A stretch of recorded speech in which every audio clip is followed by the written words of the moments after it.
I am absolutely delighted to be in conversation with Amrita, who is somebody whose mind and heart I admire, who has been, I'm privileged that she has been a friend, and in classical literature there's the idea of the Sakhi or the true companion, and I often find her playing that sort of a role in my life. And one of the things about people who have a finely tuned mind and heart is they frequently play listeners even in places where they should really be holding forth and speaking. So what I would like to really do today is to offer up to Amrita the chance to really, I will just be lobbing questions at her. It is really all about her work. She has recently launched this book, which I hope you have a chance to read. One interesting thing about Amrita is that her trajectory as a writer has been quite diverse. So she came at subject matters via fiction. She has written a collection of erotica, a beautiful slender volume published by Aleph, I think. After that, she went into editorial mode and ancient India and did an anthology of erotic literature from India's past. It's called Parrots of Desire. And then she came at it through the lens of an academic and somebody studying it. So while the normal starting point would be to ask the question about what the goal of her writing this book was, there's a very particular reason why I think I'm wanting to ask that question later on. For the moment, what I'd like to ask you, Amrita, is that you write about psychological characteristics of India. You know, you seem to think that there is actually an Indianness of women's sexuality, and it would be great if you could tell us a bit more about that. Okay, thanks. Thanks for introducing me, and I'm very pleased to be sharing the podium with Amrita. As she said, it's a long time friendship and also an intellectual association of bouncing ideas off of each other. Are we both sufficiently audible, by the way? Yeah. So you were asking about what do I mean by India, and in a psychological sense, how do we think of Indians? And one thing that we know from all the empirical studies on Indians is that Indians are a much more group-based culture compared to most of the Western world. So when Indians take decisions, it's not just from their individual perspective, but keeping in mind the different relationships that they have, and with the desire to preserve group harmony, some kind of camaraderie, at the same time as furthering their individual desires. This has a pretty important bearing on the topic of sexuality. So unlike in countries where individual sexuality becomes the central position from which a person occupies their life, in India the desire is to have sexual freedom, yes, to express individual sexuality, yes, but within a network of relationships, not overriding the network of relationships. So I think that makes for a very specific context, and that's why we can talk about sexuality in India, not because every Indian is the same, but because this idea of interrelatedness and interdependence, to some extent or another, is present in the life of the Indian family. I think the other thing I'll say about that is this construct of woman, because until recently, and still quite a bit, we in India had this ethos of girl-child aversion, which doesn't necessarily directly affect the middle-class family, which is the kind of women I'm writing about.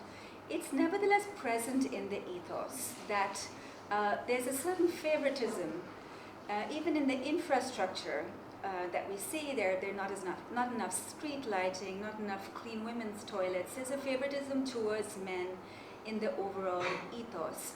So how does that produce certain kinds of behaviors? These are some of the things I looked at in the book. You know, one thing that marks both of our journeys is that we are both people whose content matter is very, very locked in with the heartland. It's very tied with India, Indianness, but we are also people whose personal journeys have been marked by a time away, you know. And I think one thing that in our conversations that were aside from this topic, we have both seen that when you are a young Indian woman of a certain fierceness or personality who is abroad, there is a brief period of feeling almost, you know, celebrated for your bravery at being the one person who escaped the system, and that sort of a gaze upon you is there for a brief while. And then it just gets exhausting to be seen through this constant lens of, people have a kind of almost pity or a kind of sense of, how tragic Indian women's sexuality is, and that also gets exhausting and frankly very limited to deal with as somebody living over there.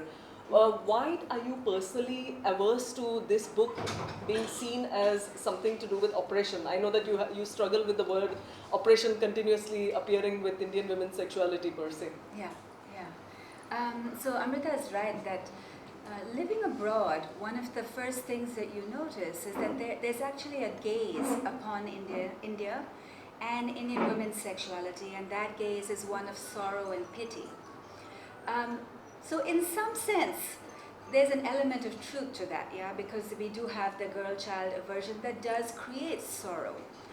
But simultaneously, people are finding ways around it. There are all kinds of adaptations that people make. And I wanted this book to sort of showcase the adaptations that people make under this unfree condition of patriarchy.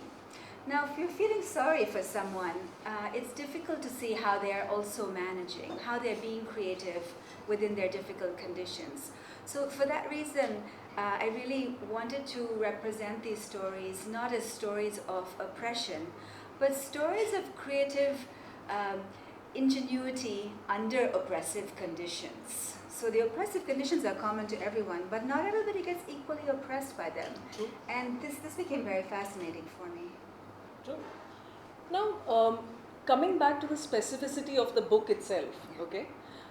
You had a very intriguing statement that the women who you interviewed for this book are born in the window that lies between independence and an India that is pre-liberalization. So we would say women that are somewhere falling between 1947, 1992, am I correct? In 1950 and 1992. Okay, 1950 and 1992. So that's a fairly large swatch, but it's very particular. So I'm curious about the choice of women. Who were these women that you spoke with? So I interviewed 12 women for between 10 and 30 hours to write this book.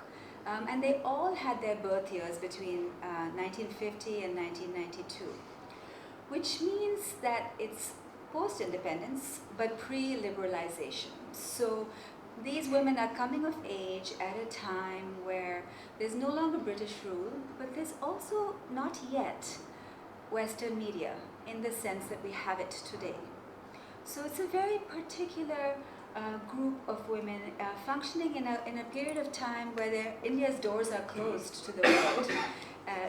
Colonialism has been ejected, at least officially, and new media, Western consumer products haven't yet been welcome. So the 12 women I interviewed were growing up and coming of age in this time period. Okay, now we cannot be talking about any of this without the big P coming in, right? The patriarchy P. And I was wondering about whether India, in your opinion, has got a particular flavor of patriarchy all its own. And what are the other cultures that probably have a similar experience of patriarchy as we do? Could you say a bit about that? So when it comes to sexuality, which is where I'm interested in patriarchy, we know that worldwide there's a pattern of sexual suppression amongst women.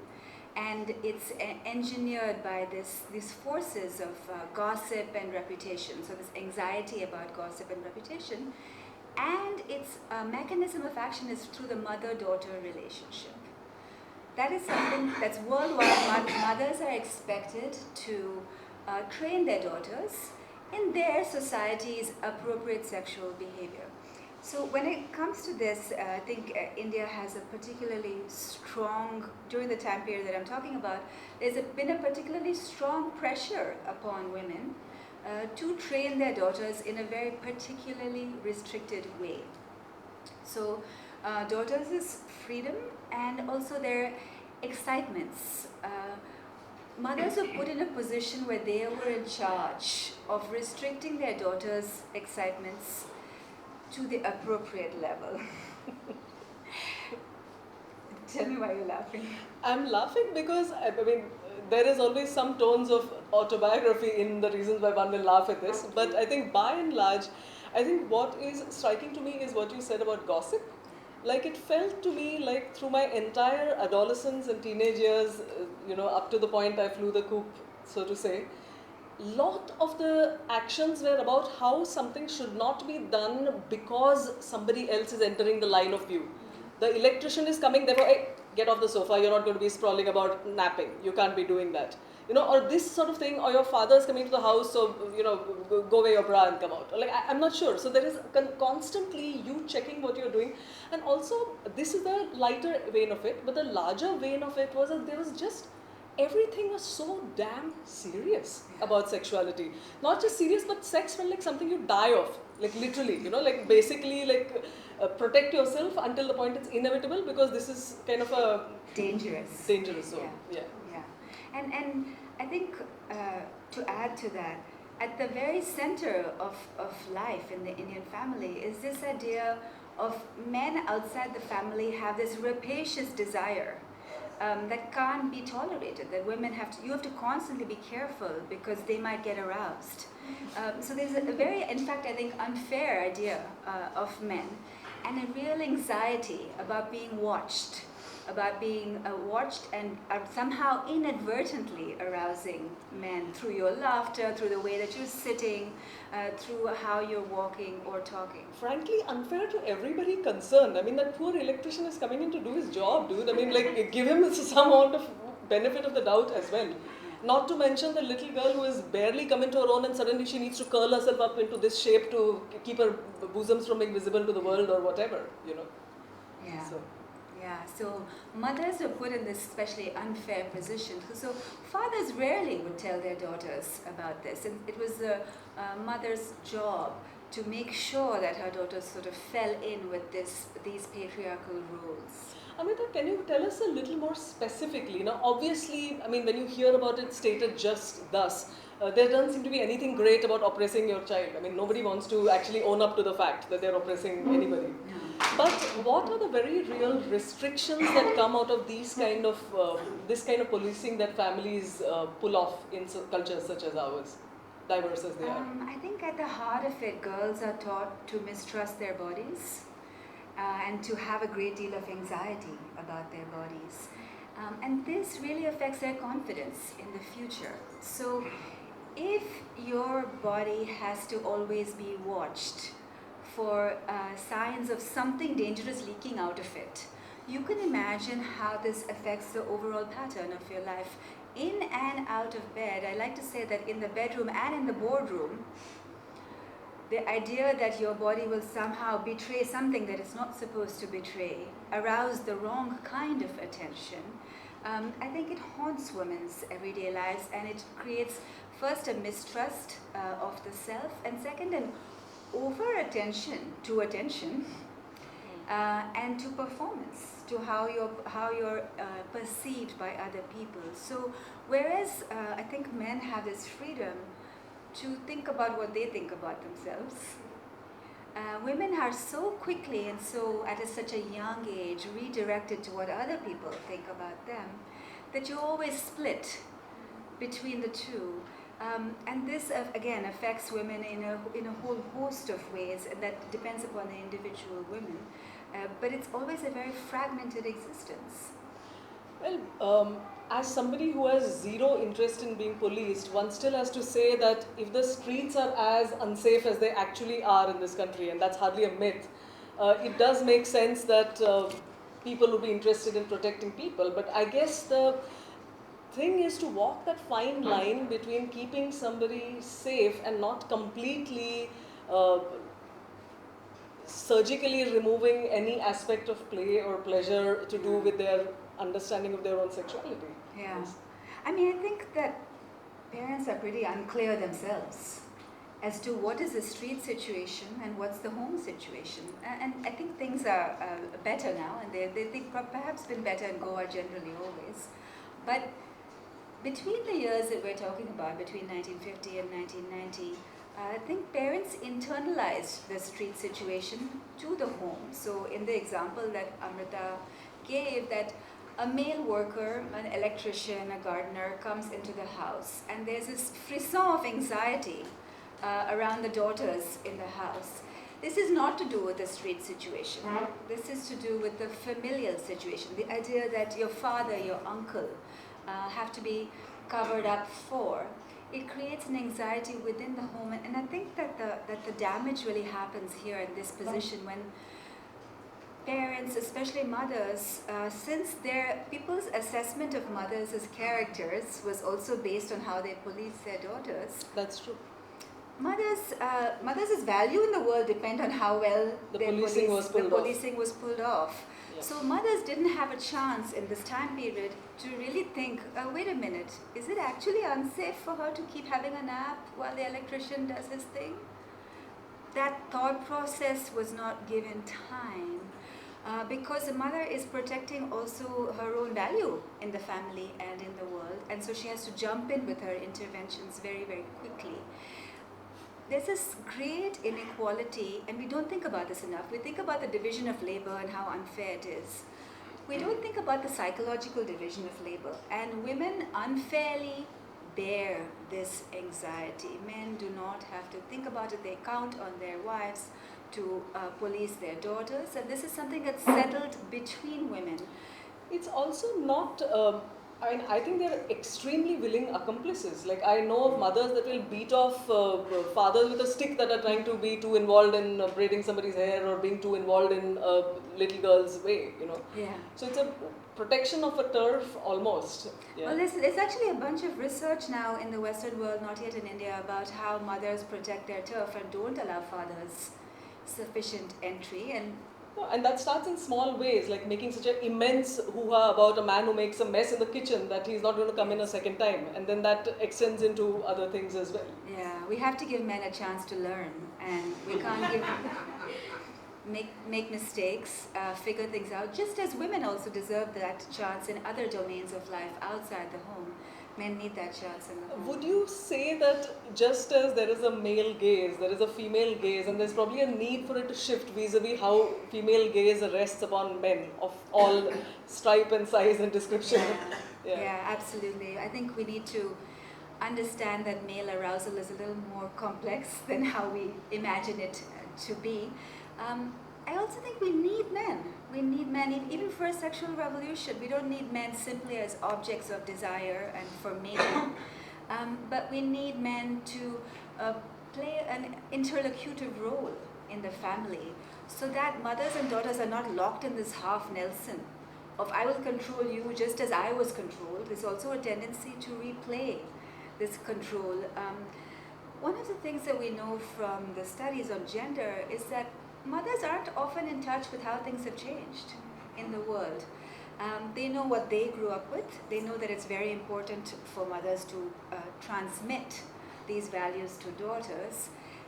And they also could be envious that the daughters have opportunities that they could never have. So when it comes to something like college, mothers are happy for their daughters to have new opportunities. But when it comes to sexuality, such an intimate, such a bodily experience, it's a little harder to say, okay, I never had a chance to do this. I have no idea what it's like to have freedom, but go ahead and have it. I think that's so fantastic, and it's underspoken about because it feels disloyal to even admit that your mother could be jealous of you. You know, it's truly, even saying this, I feel like peppering it, saying not necessarily my mother, but there is such protectiveness on that turf.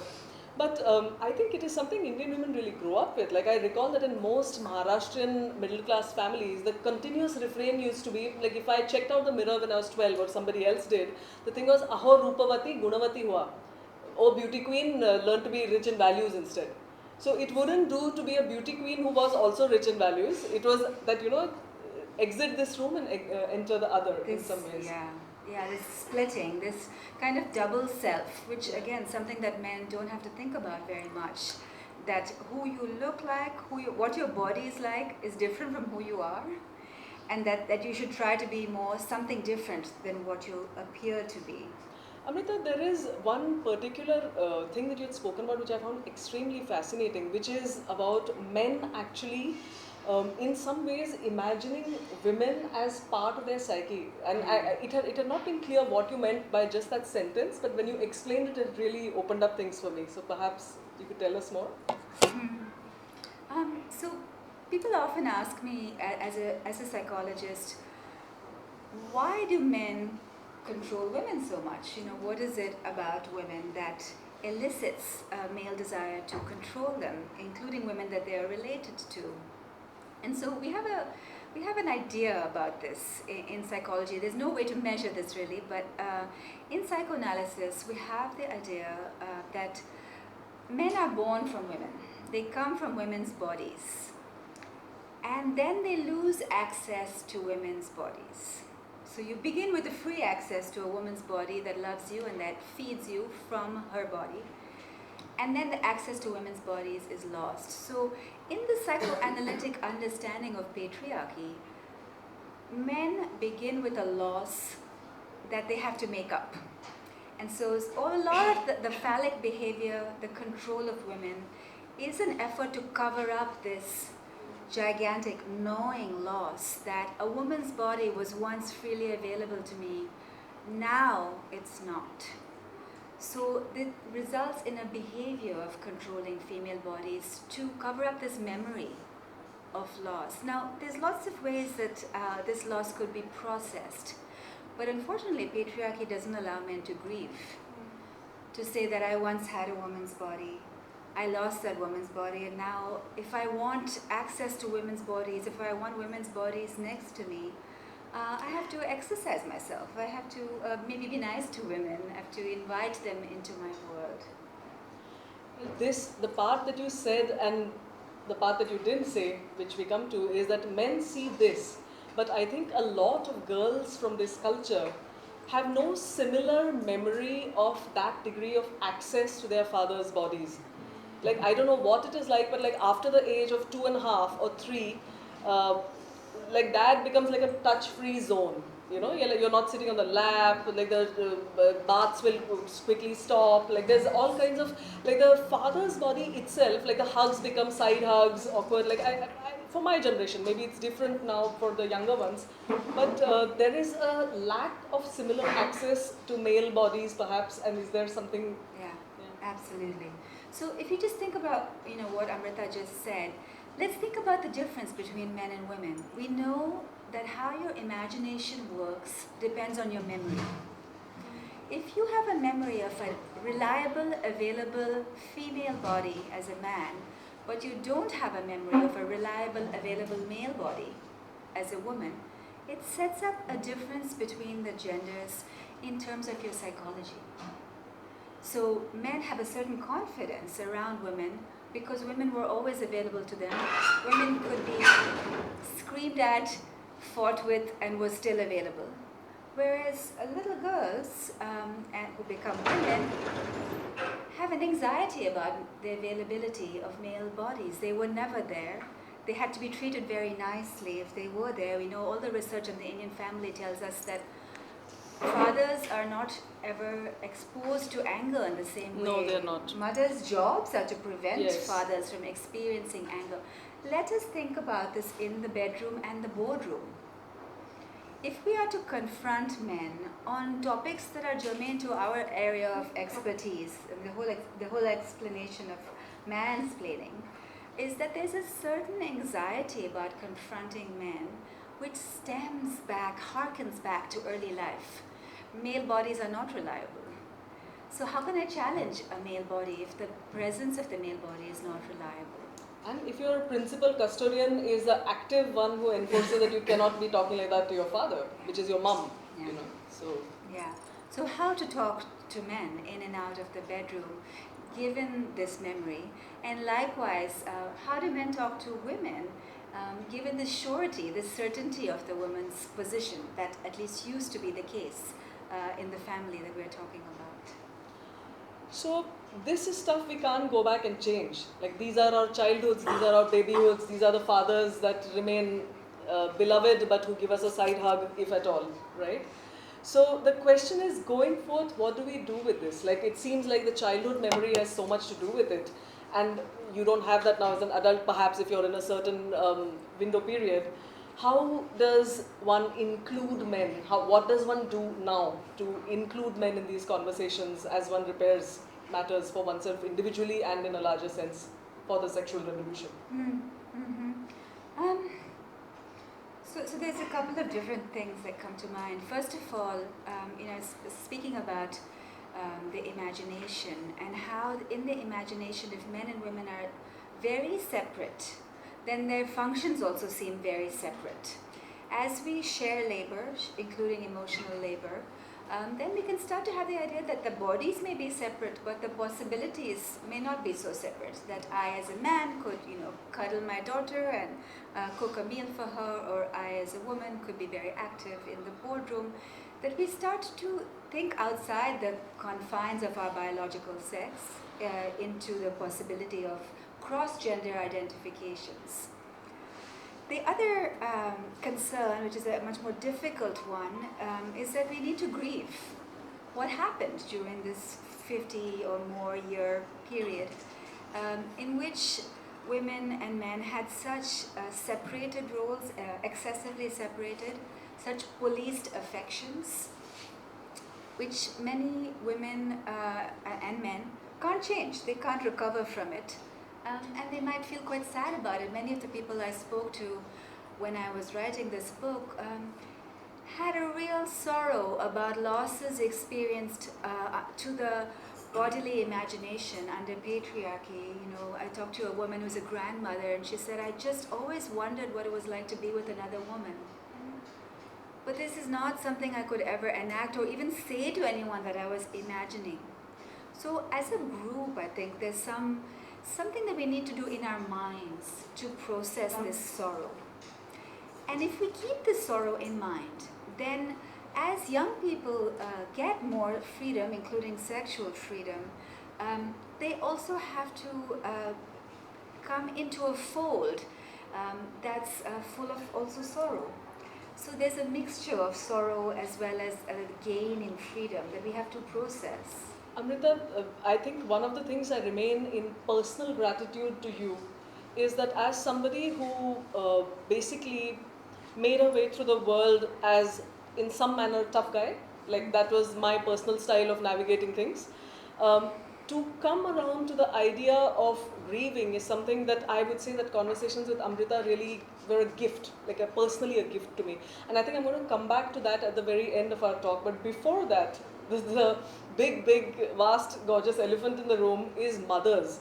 And we have ended up talking about them a great deal, but you have actually got an entire chapter that is dedicated to mothers. So there is that. And also, since you talked about the grandmothers speaking about, wondering about a same-sex encounter, just the imagination of it, in the selection of people in this group, did you have people of other sexualities? Were there any lesbians there? Because there are some particular things to do with that one observes in our societies as well. So. Mm-hmm. Yeah, it's actually a nice moment for us to be talking about this because, as many of you know, in some of her graphic novels, Amrita's exploration of women's erotic feelings towards other women has been an important theme. I think patriarchy's really dark influence in some sense has been upon the relationship of women with other women. In that there has been a need to deny the tender affections between women when women feel that they are competing for men. So in a popular cultural idiom, the assumption is that women are competing with each other for men, and young women are competing with older women. And so there's an anxiety that women bear between each other about this competition for men. It's an anxiety that completely whitewashes over the woman-to-woman erotic relation. We prohibit our daughters from going to sleepovers at which boys are present, but they can go have fun with their other girls present. We sort of invisibilize the condition of the woman-to-woman interaction. I think that invisibilizing can be one degree of a relief, like because it's like a no ask, no tell, do what you want kind of scenario. But I think beyond the point, the no ask, no tell and the invisibilizing is deeply insulting on a personal level. It's actually something because it negates the fact of the seriousness of encounters, it negates the fact of the importance of certain equations. So it's a fine dance. So in some ways I find that our society allows a lot to happen so long as you're not bothering other people with your proclamations, but it still is unsatisfying to people that seek a certain dignity of inhabiting that fully. And one part of it is seeking sexual encounters with another opposite sex.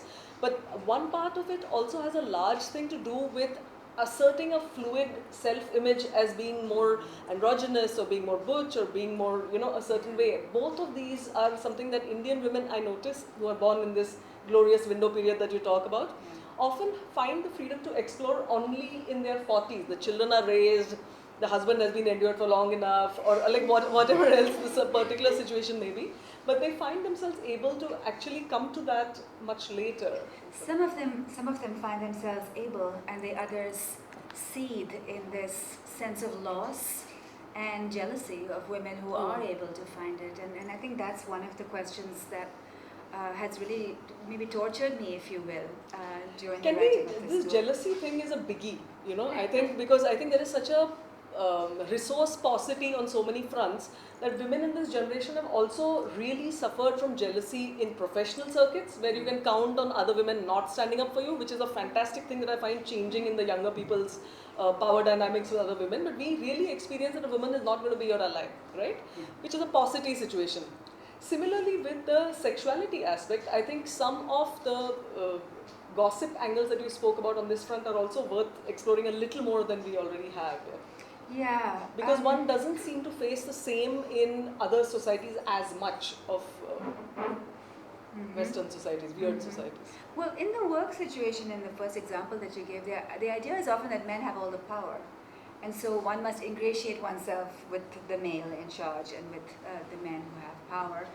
When it comes to sexuality, there's something very particular to women that creates a real inequality between the genders, which is that a number of women's partners, sexual partners that a woman has had, reduces her overall credibility as a person. Which is just something that's not true. It's an absurd idea. It's really an absurd idea. Unlike any other domain of life where experience and knowledge are, supposed to be a good thing, to be fair, it reduces her credibility in other cultures as well, but I think, as Amrita noted yesterday, the benchmark of how many partners is too many partners is slightly different, and so perhaps it's slightly different. Yes, that how many partners is too many partners differs from culture to culture, but within our culture, surely that too many comes in pretty quickly. It's not like we have the Draupadi solution that up to 5 is okay and beyond that you're a whore. But that comment comes in very, very early. Again, creates an anxiety about even friendly relations with men for women, because in the minds of others, those friendly relations could get woven into some kind of a story that reduces your credibility as a person, that cuts into your character as a woman. Well, this is a country whose memorable cinematic lines include "Ek ladka aur ladki kabhi dost nahi ban sakte." So, I mean, that's like pretty deeply etched in many ways. So, Amrita, as people with actually mothers who we are very fond of, let's be very clear about that. This is not a stage of women who have come here to behead mothers. That's not the case.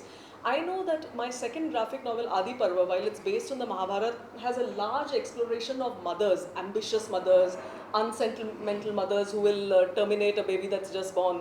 So there is that going on. Now, one wonders, why would women play along as functionaries of this sort in patriarchy? Like, what have they got to gain? Like, why would they do it, in your understanding? Well, as I said earlier, women are rewarded for policing other women under patriarchy. They're rewarded in the structure of the family by the idea that they're good mothers.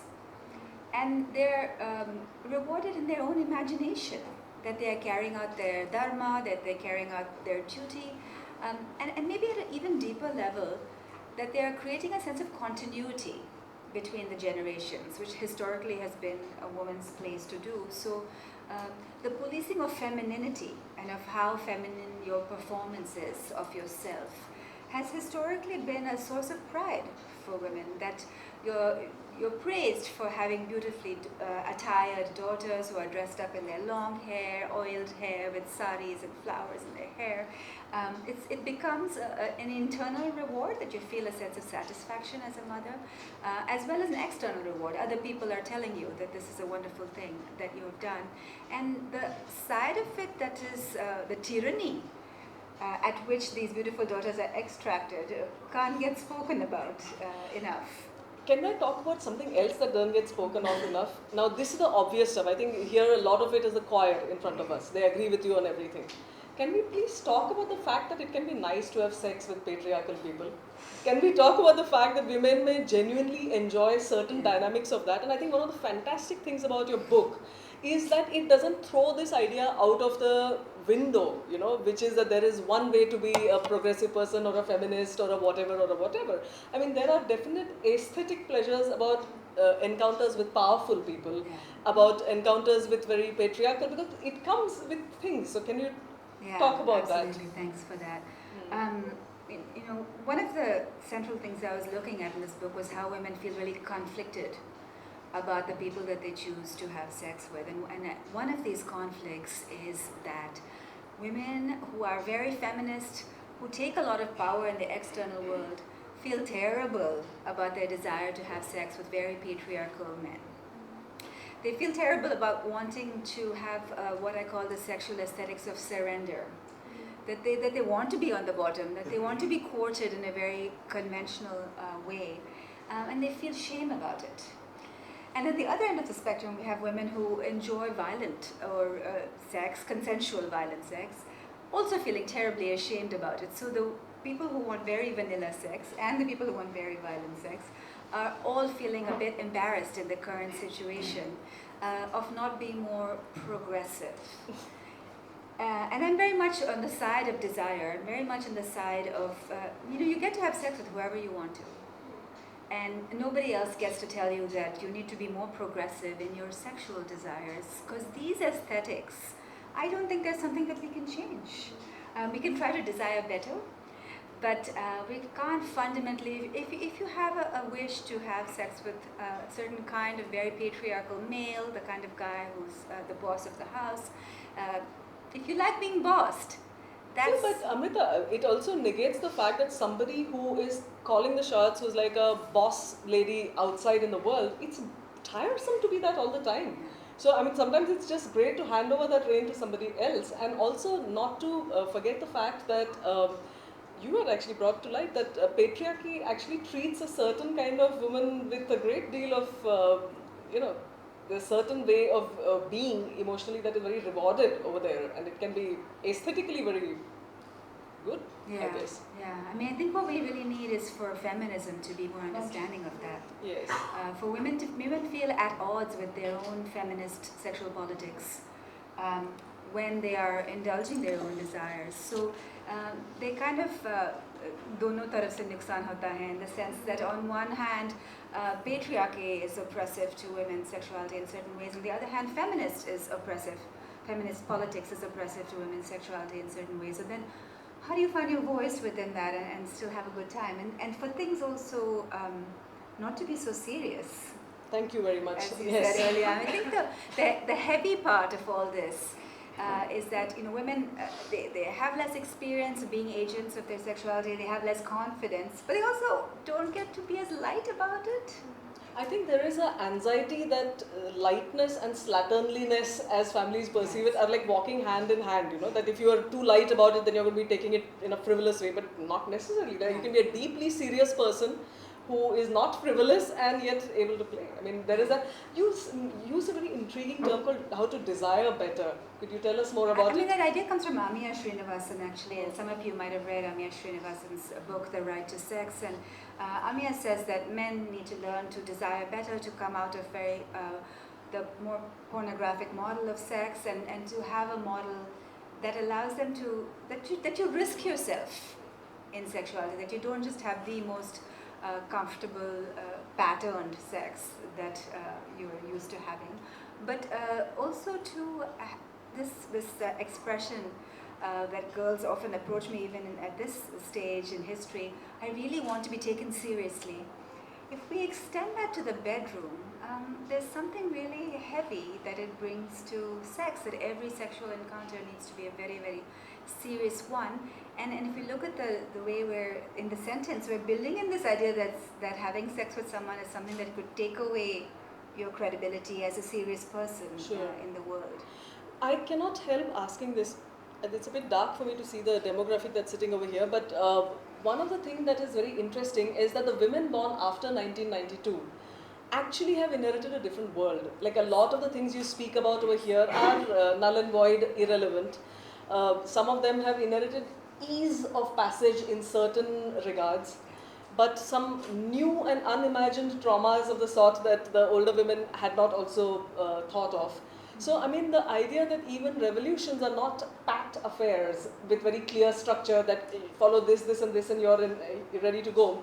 Because one of the things that our mothers used to always share, and I actually agree with that. I lived in France for 10 years and with a partner who was French. And over there, I noticed that women of a certain age, I don't know how to find Amrita's diplomacy of tone, but the reality was that there was something very abject. You know, like I never see women of my mother's demographic in India as being abject, because I think they know that this husband is going nowhere, or I'm fine, and my body can get funny shaped and it's fine, I'm okay. Your place is ascertained. But in sexual revolution countries where you are primed to be a sexual object in your 40s, pushing it at 50, pushing it at 60, like there is something really almost sad about how you are permanently needing to be this sexually alert specimen, and what my mother would call a lack of grace, and I'm sure you would too. So how do you straddle these various things about what revolutions bring and what they don't bring, and vis-a-vis the younger lot, how to move forth? After that, I think we can open up for questions, because people have traveled a long way to see you here. I think one of the problems with the sexual revolution, and if you think even about the word revolution, it means you're getting rid of one thing altogether. And one of the problems with the sexual revolution for women in the Western world is that it made sex and sexual activity compulsory. And being sexy in a very particular defined way also became compulsory through the lifespan. And so I think Amrita uses this term in another context that you could retire gracefully at a certain age from a life of sexuality. I think it's a possibility we'd like to keep here in India. I think the diversity of positions with respect to sexuality is something that we'd like to nurture here. Except, as you noted, you don't want to retire gracefully on the day that you get married to somebody, I guess. Yeah. Yes. So I think how to hold these collectively. In a revolution, you don't hold anything. You get rid of the old stuff and you put in the new stuff, and then you're going from the assumption that the new way is better. And I don't think that that's here. And if you talk to young people, I think in their early 20s now, who have actually a much more democratic sexuality, that you could, if you want it, you can get it, and no one's going to stop you. You can always turn on your phone. There's other kinds of anxiety that characterize their lives, other kinds of emptiness and loss that characterize their lives, that are very different from the kinds of emptinesses and losses that characterize their mothers' lives. And so then we have, and I think this is it's paradoxical, but one of the reasons why I think we need to attend to sexuality is the intergenerational harmony that we really care about here in India, but finding the language with which to talk about that this level of difference is now being encountered unprecedented. Really unprecedented. Yeah.